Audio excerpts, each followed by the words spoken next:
Hi everyone. So today I'm going to be reading a story about things that scare us. And our story is actually called When I Feel Scared. And it's a story about things that make us feel scared, but things that we can do to feel better. And one thing that I always would tell my parents of students is that when a child tells you that they are afraid of something, try not to say, oh, you have nothing to be afraid of, because in reality that's not true. And it just makes them feel that their emotions are not correct. And feelings are feelings, and they're always correct.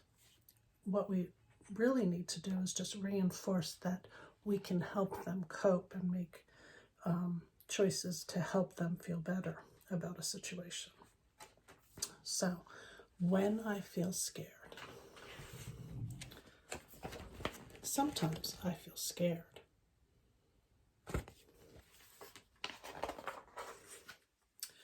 I feel scared when there's a big loud noise or when I have a bad dream, or when my mother goes away.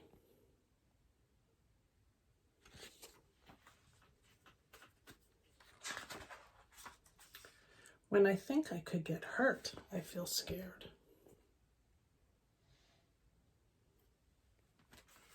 Sometimes I just feel scared and I don't know why.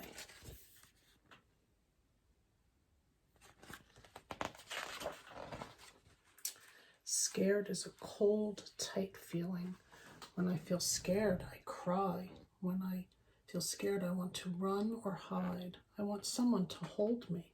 I want someone to make me feel better. I want to stop feeling scared.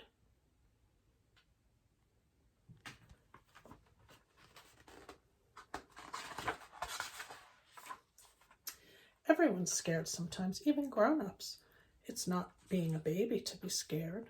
When I feel scared, I can do some things to feel better. I can tell someone that I'm scared. I can ask to be held. It helps to be held and to talk about what scares me.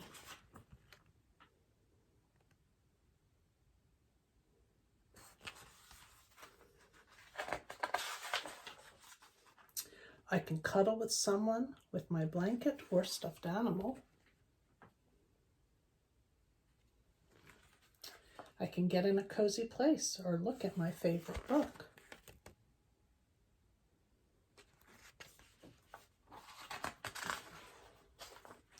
Sometimes feeling scared keeps me safe. I need to stay away from that dog that's growling. I shouldn't climb too high, play near cars, or go near fire.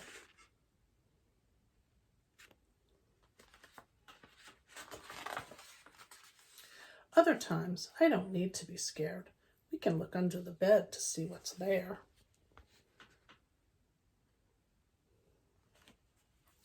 I can learn that the dark can be nice.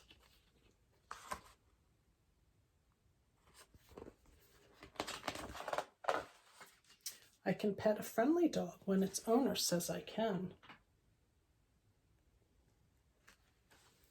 I see that when my mother goes away, she comes back again.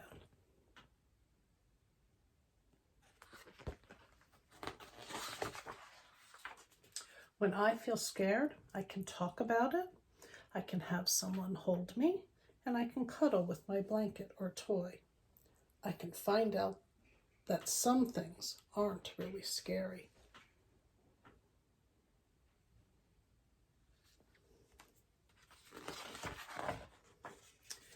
When I feel scared, I know what to do.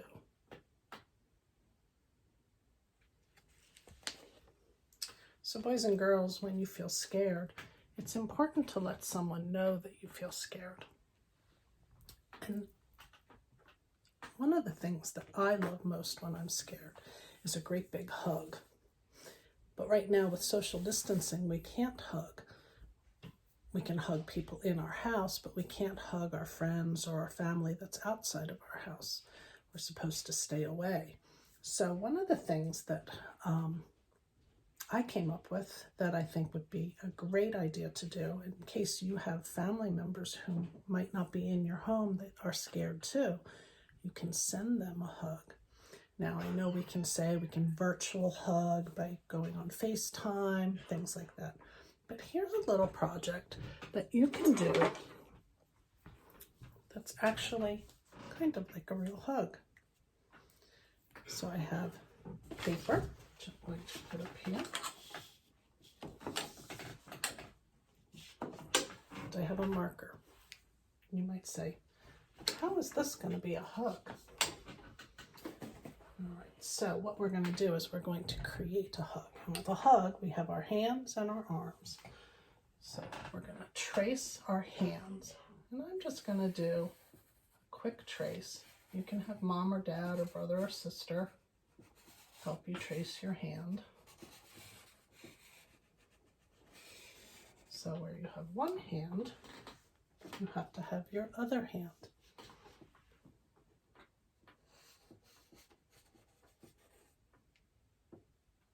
Oops. It's not as easy to do with your other hand. Girls will get this. It's like painting your fingernails. It's hard to do the other side.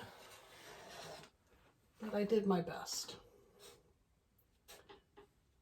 And so there I have my two handprints. The next thing that you're going to need is you're going to need a ribbon or a long strip of paper. And so you might be asking, how long should the paper be? Well, the paper should be as long as your arms are outstretched. Can you see how I have this piece of paper? So if you don't have paper that long, you can cut strips and tape it together. Or, and that's what I did here. I had strips of paper and I taped it together. Or a piece of ribbon. You might have some ribbon with your craft things or Christmas wrap, and cut a piece of ribbon. Same, as long as your arms are stretched. Did you know that your arm length when stretched out is the same as your height from your head to your toes? Pretty amazing. Try it sometime. Get a measuring tape, measure your arms stretched out, and then measure how tall you are, and it'll be pretty close. So the next thing that you're going to do is you are actually going to cut out your handprints. I'm just going to do this really quick. If you need help with this, you can ask someone to help you.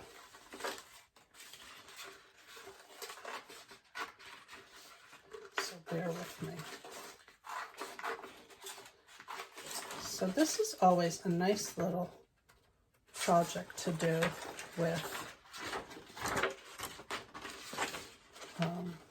for Mother's Day, for Grandparents' Day, which I think is like September 12th.